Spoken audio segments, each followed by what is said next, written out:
The International Monetary Fund, the organization that keeps the global financial system from collapsing, issued a warning this week, not about inflation, not about interest rates, but about AI. And they said AI could cause correlated failures across every major bank on the planet simultaneously.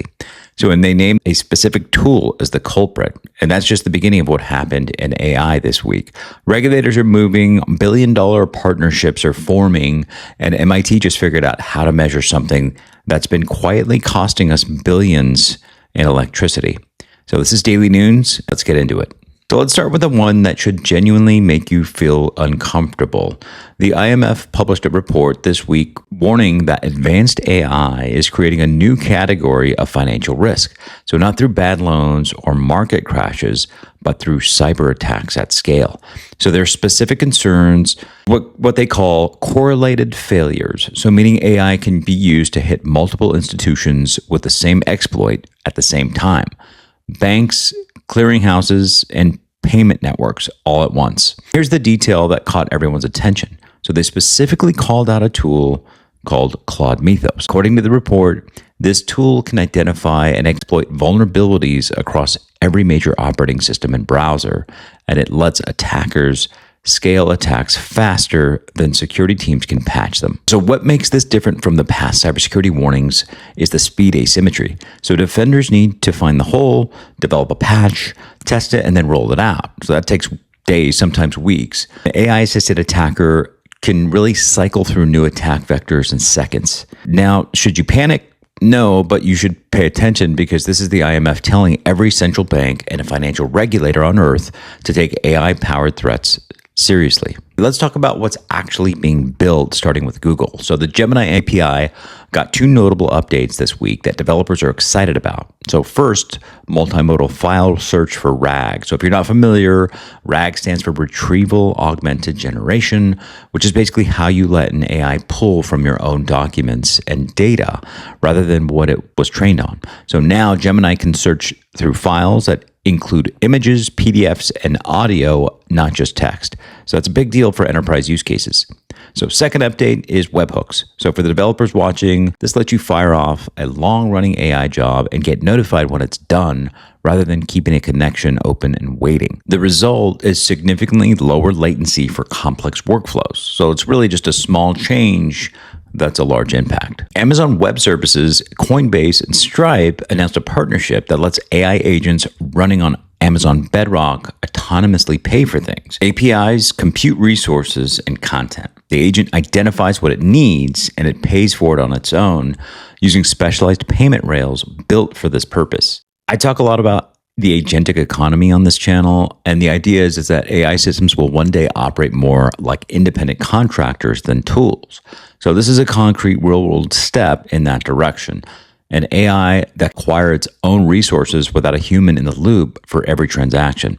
So the implications are massive here, and the questions about oversight are equally massive. So we'll be covering this one as it develops. I covered this one earlier this week, but the FDA launched ELSA 4.0, and it's basically an upgraded internal AI tool that integrates with their new Halo data platform. So here's why all this matters, right? So the FDA sits on decades of medical trial data, drug safety records, clinical outcomes, and adverse event reports. So until now, accessing that data required manual document searches.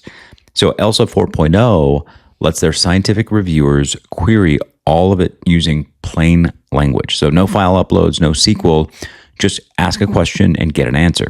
This is exactly the kind of AI application that could save lives. So faster drug approvals, better safety monitoring, more informed regulators, quiet, important progress. And we'll continue to cover as things progress. Now, here's an interesting story about how AI is being viewed by the public. So Stanford released new findings from their 2026 AI Index this week, and there's a fascinating tension in the data. The AI Index provides essential information to inform decision-making and give folks an idea of what is happening in the state of AI. You can't manage what you don't measure. The AI Index is helping to solve that problem. One of the reasons we created the AI Index is there was no central repository that brought together an interdisciplinary view, a global view, and one that cuts across lots of different types of data. There are tens of thousands of new research papers in AI published every year. We make it easy for the world to find these various sources, to correlate them, to extract from them the critical elements. Now, nobody else does that. We look at trends in technical performance, what AI could do now that it couldn't do 5 years ago, trends in the economy, how businesses are using and thinking about this technology, and trends in so many other domains. So on one hand, AI adoption in medicine is at an all-time high. Hospitals, research labs, diagnostic tools, AI is embedded in healthcare faster than almost any other sector, and outcomes are improving because of it. So on the other hand, public nervousness about AI's societal impact has also hit an all-time high. More people than ever are worried about jobs, about safety, about AI being used in ways they don't understand and can't control.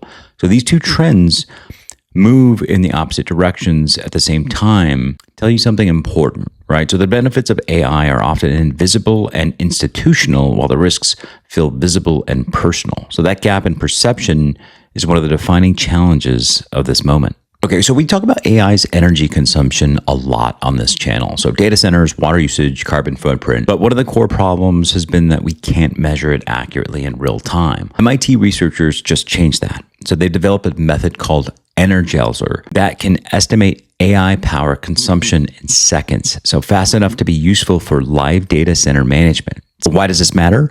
Well, because you can't manage what you can't measure, right? So if data centers can see in real time which workloads are power hungry and which aren't, they can make smarter decisions about scheduling, cooling, and resource allocation. During what MIT themselves are calling the AI gold rush, it's exactly the kind of tool the industry needs. So to recap, the IMF is warning that AI can destabilize global finance. AI agents are learning to spend money on their own, and the FDA is querying 50 years of drug data with plain English. And MIT just gave us a speedometer for AI's power usage. So the theme I keep coming back to is this. So AI is moving from a technology that assists humans to one that operates alongside them, handling transactions, querying databases, identifying vulnerabilities. And that's not sci-fi anymore. That's this week's news. If you found this useful, subscribe to Daily News. I break down AI and tech every day. Drop a comment with a story you think deserved more attention this week as well, and I'll take a look at it. Thanks so much for tuning in, and I'll see you in the next one.